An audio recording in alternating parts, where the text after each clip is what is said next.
Actually, if you look at Bennett the Sage's Blip site, I actually wrote a very unpleasing comment about his views on Vampire Hunter D, and it really pissed me off. And I also told him to screw himself. But he took it back after he reviewed X the movie, and I wrote an apology to him for the negative stuff that he said about Vampire Hunter D.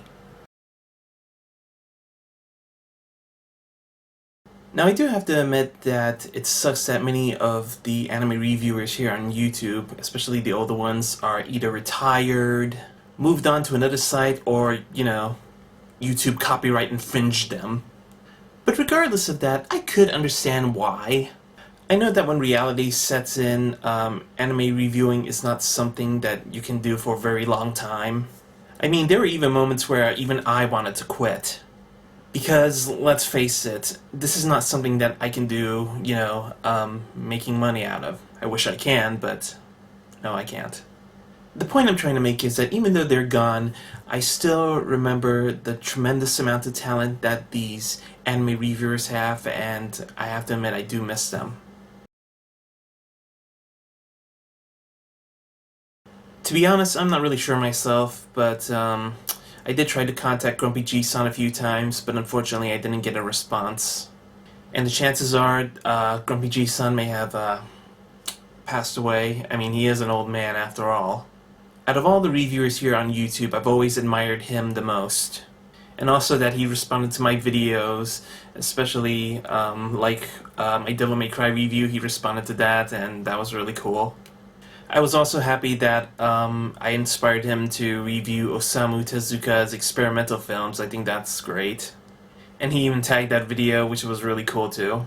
Probably the funniest moment between us was when we both reviewed Goku Midnight Eye at the same time. And he responded to my video, Great Minds Think Alike. And I have to admit that was probably the best compliment that I've ever had with Grumpy G-san. But regardless of what happened to him, I think he is the best intellectual, kind, and the most respectful anime reviewer here on YouTube. And to me, I've always admired him the most, and he has always had my biggest respect. And he also showed me that it doesn't matter what age you are when you're an anime fan. And for me, there's nothing wrong with being an anime fan until you become the age of 100, I guess. So I really thank Grumpy G-san for that.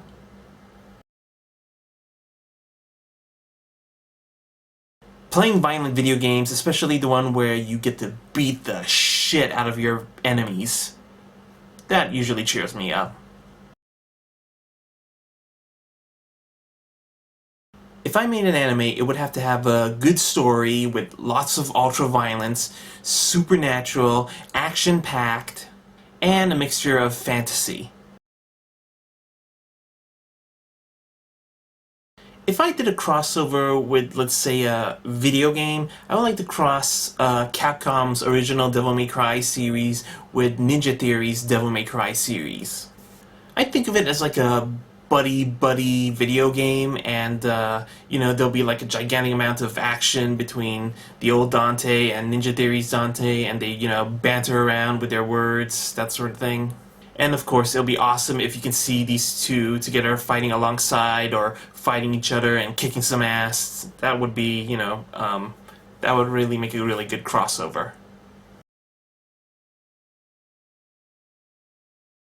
Damn right I would. I mean, it won't be just Masters of Martial Arts, which I'll torture people with. I'll even torture them with Green and Aiken and Ikitozen.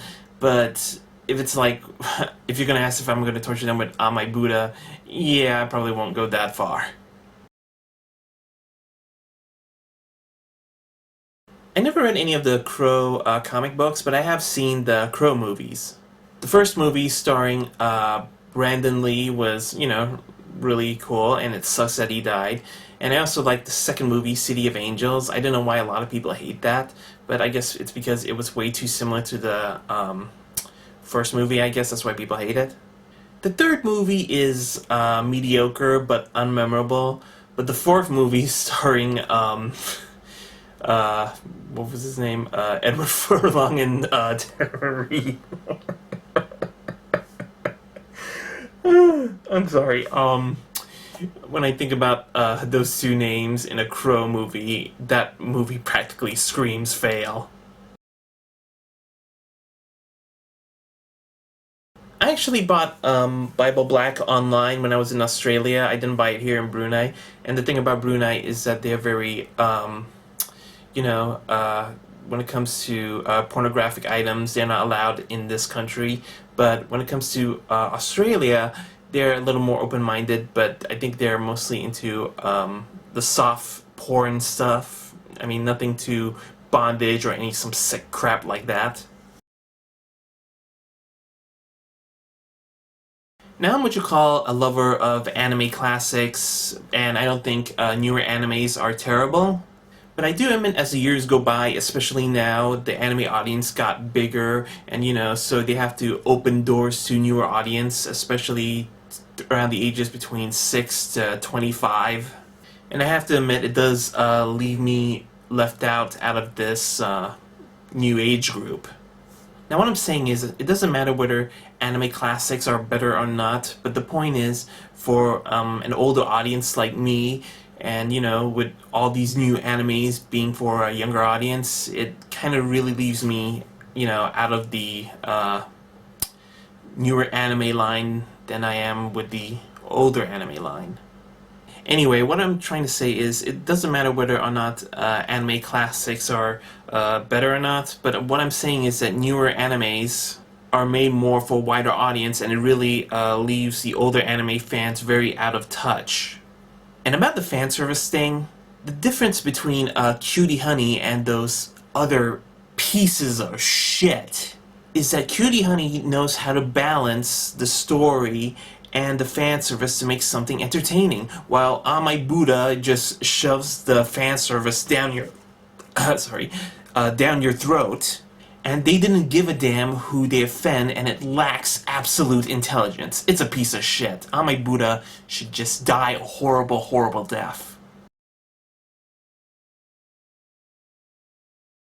Estimately, I think I own about 236 anime titles, and they keep growing with each and every month. I'm gonna pick one of each. An anime that I love but everybody hates, and I'm cheating on this a bit, is Dragon Ball Evolution. I know it's crap, but it's great crap, and I enjoy the absolute stupidity out of that live action film based on an anime. Now, for an anime that I hate but everybody likes is Baccano. I mean, for me, I just hate the characters, and I hate the way the anime is edited with each and every episode. I just find that absolutely annoying. The newest animes that I've seen, besides Redline and Evangelion, is the Marvel animes, three of them. Iron Man, Rise of the Technovore, Wolverine, and Blade. The last manga that I read was Volume 6 of Vampire Hunter D, and I bought it online. I'm more of the classic rock and roll loving kind of guy. I also love orchestral, a bit of rap, and some 90s music, and maybe a little bit of 80s, and a few early 2000 songs that I'm actually okay with. The modern day music these days just doesn't appeal to me. I can't remember which Mega Man X game that it was that I find the hardest, but it was the one where there was this like time limit where with each and every level that you go to, you have to finish it, and even though like you die on this or continue, the time is taken away. I can't remember which Mega Man that was, but that was the hardest one. There's this game called Clock Tower 3 where these two innocent people were like put into this barrel, metallic barrel, and then the villain just pours acid on both these people. I have to admit that scene was really terrifying for me, but if it's for the characters from Green Green, the three idiots, yeah, that's how I would see them die. That would have to be Amon Saga. Before I saw this anime, I was really excited for it because I heard it was, done by Yoshitaka Amano, who I'm like a big fan of. But by the time I saw the anime, it was mediocre at best. But as the times go by, years go by, sorry, I ended up starting to like it again. I came to appreciate it a little bit more. I mean, there were some things that I hated about it, but there were also some things that I also liked about it. This is one of those animes that I feel that's pretty much in the middle. I mean, I don't like it, but I don't hate it. Yes, I like Papa Roach. Well, two particular songs that I like. One of them is The Last Resort, the first song that they've made in a music video, and also another song called Not Listening. The first time I actually heard that song was in the Resident Evil Apocalypse trailer. Yes, I am excited about the upcoming Final Fantasy 15 and the upcoming Kingdom Hearts 3. I mean, from the look of Final Fantasy 15 from the trailer, it looks more open world, and the gameplay looks very similar to that of Kingdom Hearts. I mean, sure, it doesn't look like it's very Final Fantasy-ish, just like all the previous other ones, but after Final Fantasy 13, I'm willing to let this one go because, let's face it, I mean, turn-based games are kind of, a dying breed. I mean, trust me, as long as you don't follow anything that's related to Final Fantasy 13, I'm already good. And finally, I get to see a Kingdom Hearts game that's finally going back to the console. I mean, I am just so sick and tired of seeing all these Kingdom Hearts sequels go on the handheld games. That really pissed me off. I mean, I just felt so left out in the Kingdom Hearts world, and I'm hoping that, all those handheld games will also go onto the consoles as well. Trigun. I mean, I like Cowboy Bebop, but Trigun hits a home run with me.